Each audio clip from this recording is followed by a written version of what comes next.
नमस्कार। बाजार आज और कल में आप सभी का स्वागत है। मैं हूं स्वाति रायना। बताएंगे बाजार में आज का पूरा एक्शन, साथ ही कल के लिए स्ट्रैटेजी और शेयरों में कमाई के शानदार मौके। आप भी पूछ सकते हैं सवाल, फोन नंबर नोट कर लीजिए 02223001634 या फिर आप हमें 02223001635 पर कीजिए कॉल। फेसबुक पर @ZEE बिजनेस ऑनलाइन और x.com पर @ZEE बिजनेस अपने सवाल भेजिए #बाजार आज और कल लिखकर। आपकी कल की तैयारी कराएंगे जी बिजनेस के मैनेजिंग एडिटर अनिल सिंह भी, साथ ही खास मेहमान हमारे साथ आज है सेठी फिनमार्ट के एमडी विकास सेठी। विकास जी, बहुत स्वागत है आपका आज के शो में। बातचीत शुरू करें उससे पहले आज के बाजार पर डाल लेते हैं एक नजर। तो शेयर बाजार आज हुए हरे निशान पर बंद। आज हमने देखा सेंसेक्स 122 अंक चढ़कर 71,437 पर बंद हुआ। निफ्टी में रही 34 अंकों की तेजी और 21,453 के स्तर पर बंद हुआ और बैंक निफ्टी बंद हुआ 47,800 के पार। बाजार में सबसे ज्यादा खरीदारी एफएमसीजी सेक्टर में दर्ज की गई। निफ्टी में नेस्ले और टाटा कंज्यूमर्स के शेयर टॉप गेनर रहे तो कोल इंडिया 6% चढ़ा, जबकि आईटी स्टॉक्स में आज रही नरमी।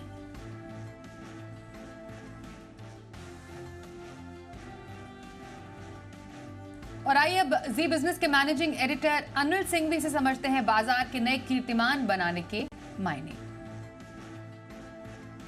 7 दिनों की एक तरफा तेजी के बाद 8वें हफ्ते की जो हमने कल धीमी शुरुआत की थी, सीमित दायरे में ट्रेड होता देखा था, कमोबेश वैसा ही माहौल आज भी देखने को मिला। मिला जुला सा कारोबार, थोड़ा ऊपर थोड़ा नीचे, लेकिन अच्छी बात है कि सेंसेक्स निफ्टी और बैंक निफ्टी तीनों ही थोड़े थोड़े ही सही लेकिन बंद हरे निशान में हुए। वैसे तो आज फिर से इतिहास बनने का दिन था। निफ्टी ने पहली बार 21,500 का आंकड़ा छुआ और सेंसेक्स भी 71,600 के पार निकलता हुआ दिखा, यानी कि दिन के दौरान नए हाईज जरूर बने। हाँ, बैंक निफ्टी अपने नए हाई से थोड़ा दूर रहा, लेकिन ओवरऑल सुशुरुआत हुई। सुशुरुआत के बाद बाजार ने सीमित दायरे में काम किया। एक बार के लिए बाजारों ने अच्छी डिप भी लगाई फर्स्ट हाफ में और निफ्टी करीबन 21,335 के लेवल के आसपास तक पहुंचा। वहां से एक शानदार रिकवरी 150 पौने 200 पॉइंट की होती दिखी। बैंक निफ्टी लगभग 47,650 के आसपास पहुंचा और वहां से 350 पॉइंट की अच्छी रिकवरी हुई, लेकिन 21,500 और 48,000 ये दो लेवल ऐसे थे जिनके आसपास ऊपर में प्रॉफिट बुकिंग आती दिखी। मिड कैप स्मॉल कैप शेयरों में भी आज मिला जुला सा कारोबार था। स्मॉल कैप इंडेक्स बिल्कुल मिले जुले, लेकिन मिड कैप शेयरों पर आज थोड़ा प्रॉफिट बुकिंग का दबाव दिखा। 1/3% मिड कैप इंडेक्स नीचे बंद होता दिखा, इसीलिए बढ़ने और घटने वाले शेयरों की संख्या लगभग बराबर रही। तो लगातार दूसरा ट्रेडिंग सेशन आज ऐसा था जहां कंसोलिडेशन का माहौल था। अब आप सोच रहे होंगे ऐसा क्यों हुआ, तो दोनों ही ट्रिगर ऐसे ही थे। अमेरिकी बाजारों में भी आप देखिए लगातार 8वें दिन कल तेजी हुई, लेकिन कितनी मुश्किल से 30-40 पॉइंट की। इसका मतलब ये कि अमेरिकी बाजार भी बड़े सुस्ती के साथ ट्रेड करते हुए दिख रहे थे। आज डाउ फ्यूचर्स में भी ज़्यादा कोई रुझान नहीं। हमारे अपने ट्रिगर्स में देखिए, एफआई ने लगातार 6-7 दिनों तक खरीदने के बाद हल्की फुल्की बिकवाली की थी कल, और लोकल फंड्स ने थोड़ा बहुत खरीदा है। तो जो हमारे अपने ट्रिगर्स में, वहाँ पर भी थोड़ा सा वेट एंड वॉच वाला मूड है। ऐसा लग रहा है कि बाजार थोड़ा सा वक्त बिताकर फिर उसके बाद आगे निकलना चाहता है, लेकिन ओवरऑल तेजी का रुझान बरकरार है।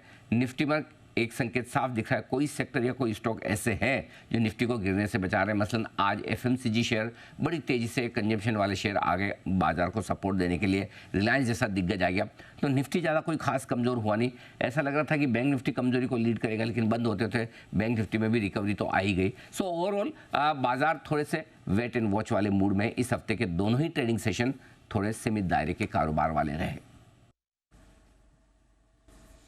और आइए अब संस्थागत निवेशकों के आंकड़े भी देख लें। आज हमने देखा विदेशी संस्थागत निवेशक यानी एफआईआईज ने कैश मार्केट में करीब 601 करोड़ रुपए की बिकवाली की है, तो वहीं डीआईआईज की तरफ से 294 करोड़ रुपए की खरीदारी के आंकड़े आए हैं आज सामने।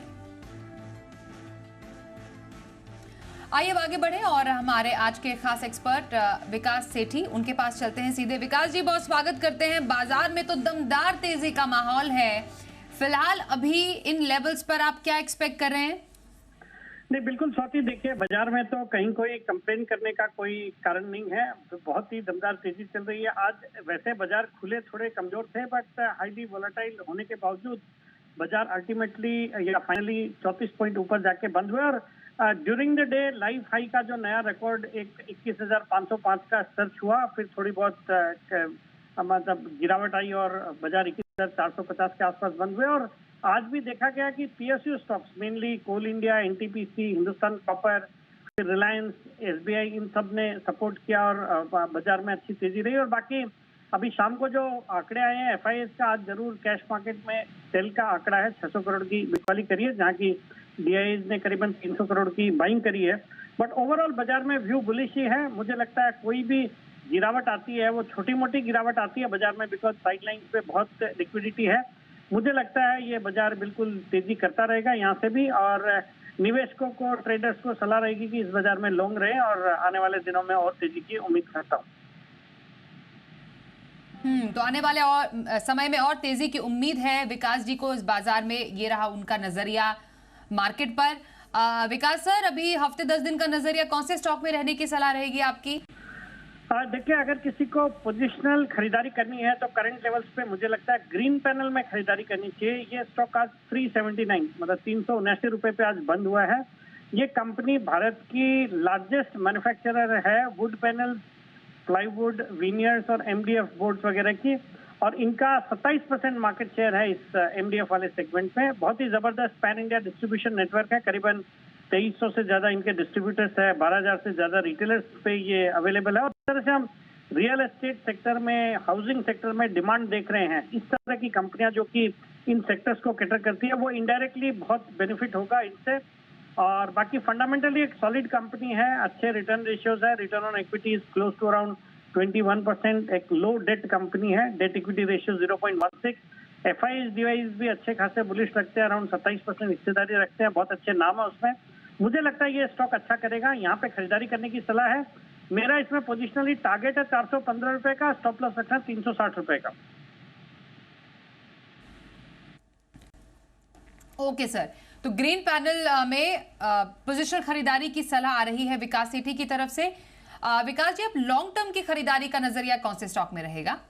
देखिए स्वाति, लॉन्ग टर्म के लिए आज खरीदारी करने की सलाह है एक रेलवे स्टॉक में। मेरा एक पसंदीदा स्टॉक रहा है, जिसको मैंने कई बार नीचे लेवल्स पे भी रिकमेंड किया हुआ है। स्टॉक का नाम है रेलटेल कॉर्पोरेशन, जो आज फ्रेश हाइज लगाते हुए 315 के आसपास बंद हुआ है।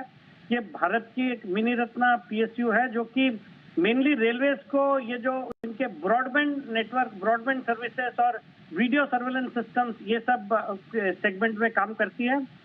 एक जबरदस्त इनके पास 61,000 किलोमीटर का high capacity optical fibre cable network है, जो कि लगभग जितने भी भारत के इंपॉर्टेंट टाउन्स और सिटीज है उनको कवर करता है। मतलब भारत की 70% आबादी को इनका नेटवर्क कवर करता है। एक जबरदस्त ऑर्डर बुक है करीबन 6,000 करोड़ की। और ये कंपनी भी कवच, जो कि रेलवे का सेफ्टी सिस्टम है, वो भी बनाती है। और सरकार ने जिस हिसाब से अपना एक अनाउंसमेंट करा है कि 1 लाख करोड़ आने वाले 5 सालों में रेलवे सेफ्टी सिग्नलिंग के ऊपर खर्चा करेंगे, तो उसका एक बहुत बड़ा बेनिफिशियरी ये कंपनी हो सकती है। और कंपनी का ये मानना है कि इसमें से 20,000 करोड़ के ऑर्डर्स इनको ये आने वाले 3-4 सालों में मिलने चाहिए। तो एक आज जो एक छोटी साइज की कंपनी है, एक बहुत बड़ी कंपनी हो सकती है। एक जीरो डेट कंपनी है, फंडामेंटल्स मजबूत है, और आज के बाजार में भी अगर आप पीयर्स से कंपेयर करें तो वैल्यूएशन के लिहाज से स्टॉक अभी भी रीजनेबली वैल्यूड लगता है। तो मुझे लगता है करंट लेवल्स पे इसको खरीदना चाहिए। मेरा इसमें 9 से 12 महीने का टारगेट है 450 रुपए।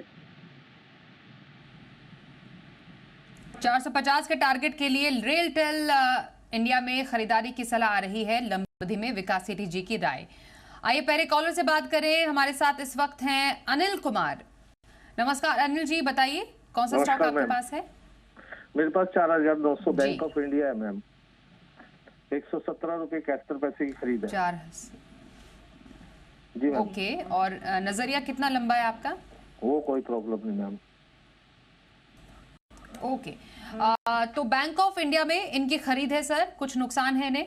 लंबी अवधि के लिए अगर इन्हें ये स्टॉक रखना है तो क्या टारगेट एक्सपेक्ट करें सर? स्वाति, बिल्कुल इनको बने रहना चाहिए इस पीएसयू बैंक में। परफॉर्मेंस अच्छा रहा है, और वैसे भी पीएसयू जो बैंकिंग सेक्टर है काफी पसंद आता है, अच्छा लगता है, डिस्पाइट द फैक्ट कि पिछले 6 महीने में एक अच्छी तेजी इस सेगमेंट में, इस सेक्टर में भी हुई है। बट मुझे लगता है जिस हिसाब से हम भारत की ग्रोथ एक्सपेक्ट कर रहे हैं, this cannot happen without the participation of banks. और बैंक में यहाँ से जबरदस्त क्रेडिट ऑफटेक, क्रेडिट ग्रोथ रहेगी। फिर एनपीएस लगभग आजकल 0 से हो गए हैं बैंक्स के, और बैंक ऑफ इंडिया ने भी काफी अच्छा प्रदर्शन किया है पिछले क्वार्टर में भी। तो ऑल इन ऑल एक अच्छी क्वालिटी का बैंक है। इनको हालांकि थोड़ा नुकसान हो रहा है, बट चूंकि इनकी लंबी अवधि का इनका नजरिया है, तो मुझे लगता है इस स्टॉक में बिल्कुल बने रहना चाहिए। यहाँ से अच्छा अपसाइड देखने को मिलेगा। बैंक ऑफ इंडिया बने रहिए, यही आपके लिए सलाह दे रहे हैं विकास जी। अगले कॉलर हमारे साथ गुजरात अहमदाबाद से दिनेश ठाकुर हैं। दिनेश जी स्वागत करते हैं, बताइए क्या सवाल है आपका। हाँ मैडम, मेरा सवाल है कि मेरे पास इन्फोसिस के 474 के भाव से 35 शेयर है। हाँ तो इसका टारगेट वगैरह मैडम क्या है, अभी होल्ड कर सकते हो? कब तक का टारगेट जानना चाह रहे हैं? मैडम मिनिमम 12 महीने का मैं होल्ड करना चाहता हूँ, 12 महीने तक। सर साल भर का टारगेट इन्फोसिस में आप क्या देखते हैं? देखिए स्वाति, इस स्टॉक पे भी मैं बुलिश हूँ और आजकल वापस से आईटी स्टॉक्स अच्छे फोकस में है। जब से ये अमेरिका में माना जा रहा है यूएस में फेड ब्याज दरें मार्च से घटाने की उम्मीदें लगाई जा रही हैं, तब से हमने देखा वहाँ पे नैस्डैक में भी अच्छी तेजी हो गई और हमारे यहाँ पे भी आईटी स्टॉक्स में भी एक अच्छी तेजी देखी जा रही है। और Infosys is one of the best company from with in the sector. मुझे लगता है कि इनका जो एक साल का नजरिया है डेफिनेटली होल्ड करना चाहिए और मेरा इसमें एक साल का एक कंजर्वेटिव टारगेट है 1800 रुपए का इन्फोसिस में, तो बने रहने की सलाह इन्फोसिस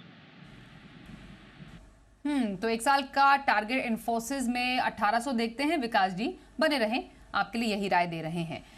भुवनेश्वर से श्री कृष्ण मोहंती जी इस वक्त हमारे साथ है। नमस्कार, बताइए सर कौन सा स्टॉक आपके पास है? नमस्कार मैडम। हेलो जी हेलो जी पूछिए सर। हाँ, मेरा पूछिए। सवाल है अरविंद फैशंस, मेरा 200 शेयर है, 146 एवरेज में है, और इन्फोएज नौकरी.com 10 शेयर है, 4825 में, लॉन्ग टर्म के लिए 2-3 साल। अभी तो 2 साल में रखा हूँ, अगले 3 साल के भी रख सकता हूँ। और एक है आपका सर लॉन्ग टर्म का नजरिया। और एक स्टॉक है, अगर आपका इजाजत है तो पूछ लूंगा। बोलिए बोलिए जल्दी से बता दीजिए साथ के साथ। इरकन इंटरनेशनल 400 शेयर है, 46 का भाव में। एक बार स्टॉक रिपीट करेंगे? इरकन इंटरनेशनल, इरकन। अच्छा इरकॉन, ओके इरकॉन है आपके पास, ठीक है। तो 3 स्टॉक सर इनके पास, अरविंद फैशन, इन्फोएज, इरकॉन इनके पास है। मुनाफे में है सर, क्या राय रहेगी लंबी अवधि में? हाँ बिल्कुल साथी, देखिए पहले इरकॉन के बारे में बात करना चाहूंगा बिकॉज लास्ट वीक ही इस स्टॉक को मैंने इस शो में रिकमेंड किया हुआ है। एक जबरदस्त कंपनी है और इनको भी बधाई देनी है बिकॉज इन्होंने बहुत अच्छे लेवल से स्टॉक को लिया और इस समय तक बने रहे, जहाँ पे इन्होंने बहुत अच्छे मुनाफे इस स्टॉक में कमा रहे हैं। तो मुझे लगता है यहाँ से भी ये स्टॉक अच्छा करेगा। अभी थोड़ी देर पहले भी मैंने रेल टेल के बारे में बात करी, तो ऑल इन ऑल पूरा रेलवे सेक्टर ही अच्छा लगता है। Within the space IRCON is a preferred bet और स्टॉक अच्छा लगता है। थोड़े दिन पहले ओएफएस के कारण थोड़ा कम वीक हुआ था stock, but that was a good opportunity for investors to accumulate the stock. तो इरकॉन में बने रहने की सलाह। जहां तक अरविंद फैशंस का और नौकरी का सवाल है, स्टॉक दोनों ही अच्छे हैं और दोनों में इनको मेरे हिसाब से अगर इनका चूंकि आने वाले 3 साल तक इनका होल्ड करने का नजरिया है, मुझे लगता है ये स्टॉक, दोनों स्टॉक भी होल्ड करने लायक है। बिल्कुल बने रहे इन दोनों स्टॉक्स में। तो आपके तीनों स्टॉक्स में होल्ड कीजिए, विकास जी यही राय दे रहे हैं आपको। कोलकाता से आशीष जी से भी बात करते हैं। नमस्कार, बताइए क्या सवाल है आपका? मैडम मेरा 3 स्टॉक पे सवाल है। मेरे पास एक्ट है 860 के भाव पे 200 शेयर, और मेरे पास बीटीएल है 13, मैंने कल ही लिया है 1580 के भाव से 100 शेयर, और मेरे पास कोचिंग शिपयार्ड है 1310 के भाव पे 300 शेयर। कितने नजरिए के लिए? Medium term. Medium term. अपने स्टॉक्स फटाफट रिपीट करेंगे। फैक्ट, कोचिन शिपयार्ड, और दूसरा कौन सा स्टॉक था आपका? BDL, Bharat dynamics. ठीक है ओके सर। तीनों स्टॉक्स पर क्या राय रहेगी आपकी? फैक्ट, भारत डायनामिक्स और कोचिन शिपयार्ड। देखिए ये तीनों स्टॉक्स में 2 चीजें कॉमन है। एक तो तीनों स्टॉक्स ही पीएसयू स्टॉक्स है जहां पे एक अच्छी तेजी चल रही है, और जो तीनों स्टॉक्स है तीनों अच्छे ग्रोथ वाले सेक्टर से हैं, पसंदीदा सेक्टर से हैं। जहां तक फैक्ट का सवाल है, एक अच्छी क्वालिटी की फर्टिलाइजर कंपनी है और मेरा ये मानना है चूंकि अगले साल जनरल इलेक्शंस है और बजट भी रहेगा, तो मुझे लगता है ये जो सेक्टर है पूरा ही अच्छा करेगा। And with in the sector fact would do well, तो बने रहना है।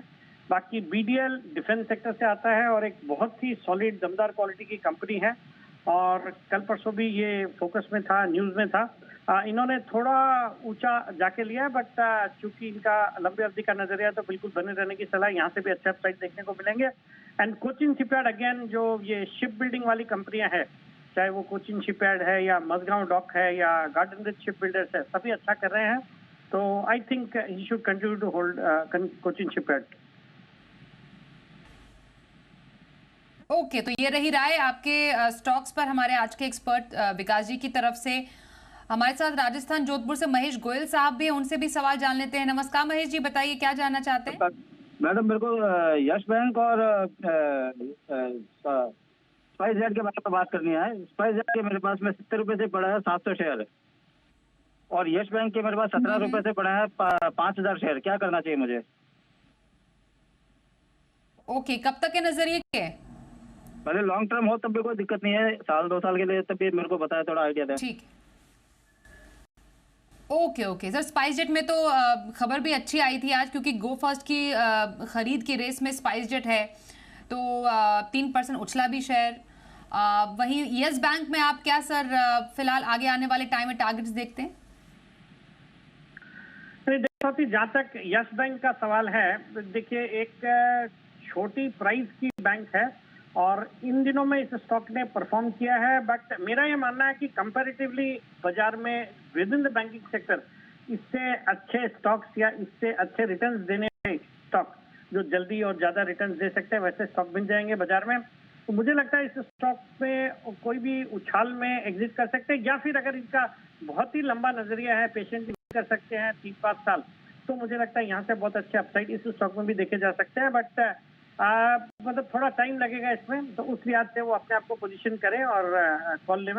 और बाकी जो दूसरा stock spice jet highly volatile है, आज काफी अच्छा किया स्टॉक ने। जब खबरें आई कि इनका इंटरेस्ट है गो फर्स्ट को एक्वायर करने में, तो उसके बाद हमने एक अच्छी तेजी देखी। बट विद इन स्पेस अगर देखेंगे तो IndiGo would be my preferred bet. SpiceJet की अपनी दिक्कतें तकलीफें हैं, मुझे लगता है स्टॉक को रडार पे रखना चाहिए और कोई भी उछाल में, एक अच्छे उछाल के बाद बिल्कुल एग्जिट करने की सलाह रहेगी। एंड अगर विद इन द स्पेस रहता है, Indigo would be better bat.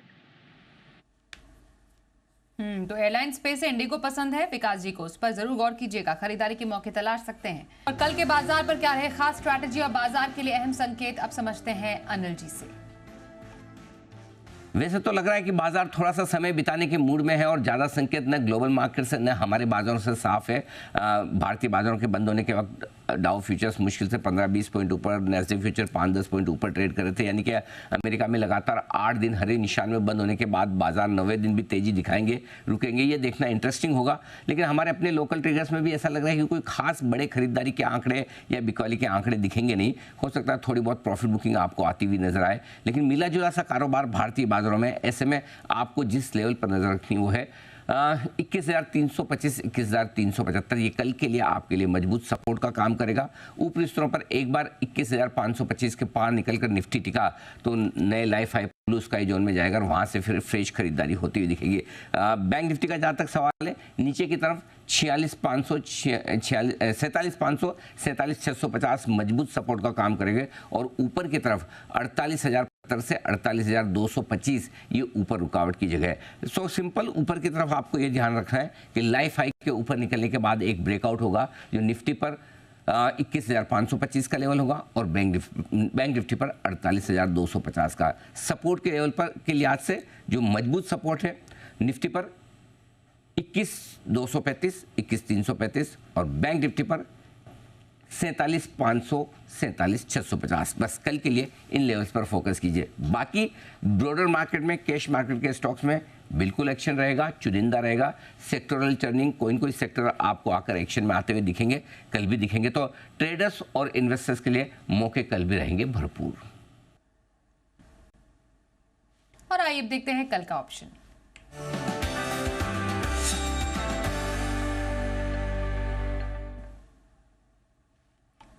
Option strategy के लिए बात करते हैं एक्सिस सिक्योरिटीज के राजेश पालविया से। राजेश जी, बहुत स्वागत करते हैं। कहां पर मौके नजर आ रहे हैं आपको कल के बाजार में?